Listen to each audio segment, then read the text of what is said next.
ભાઈ મારું ગામનું નામ છે કોયડા અને ગામનો સરપંચ છું. બેન, સમાજે બંધારણ ઘડ્યું છે, તમારા અત્યારે લગ્ન હતા, તમે સમાજના બંધારણ પ્રમાણે જ લગ્ન કર્યા છે, કયા કયા રિવાજો કર્યા હતા? અમે કોઈ પણ બંધારણ તોડ્યું નથી.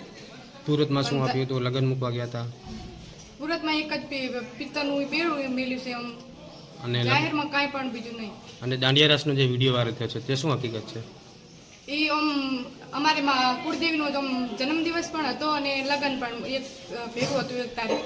એ ટાઈમ જ મુહૂર્ત આવ્યા હતા એમ લગ્નના, એટલે બે સંગાત હતું એટલે એ રાખ્યું. અત્યારે વાત એવી વાર્તિક છે, ગામના સરપંચે ક્યાંક સમાજનું બંધારણ તોડે છે, તો તમે શું મેસેજ આપવા માંગશો? અમે કાંઈક એવું કાંઈક તોડ્યું જ નથી એમ. જે વિડીયો વાયરલ થયો છે ધાર્મિક કાર્યક્રમનો વાયરલ થયો છે. બે એમ એક જ હતું ને તારીખ એટલે, અને અમે એવું કાંઈ એન્ટ્રી વેન્ટ્રી કાંઈ પાડી નથી કે નથી કાંઈ એવું કાંઈ બહુ કાંઈ કર્યું. જે કાર્યક્રમ કરાય તમે સમાજના આગેવાન પૂછીને કર્યા, બીજું અને બંધારણ આજુબાજુના બે વડીલોને બધાને પૂછીને જ કર્યું છે સમાજના બંધારણ પ્રમાણે. પ્રમાણે. ઓકે.